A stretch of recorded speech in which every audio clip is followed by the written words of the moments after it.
Here are our top 3 ways to shed those holiday pounds so you can start the new year light-footed. Number 1, fasting. That's right, don't eat, some of the time.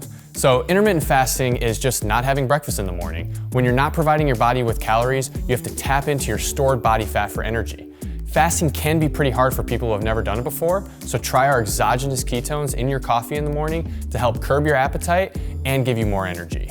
Number 2, go full keto. So the ketogenic diet was developed to help mimic fasting, except you get to eat. So on a keto diet, you're just restricting your carbohydrate intake enough to make your body have to tap into that stored fat to burn it for energy. This option is easier because you still get to enjoy our delicious keto bars and nut butter while keeping your carbs low.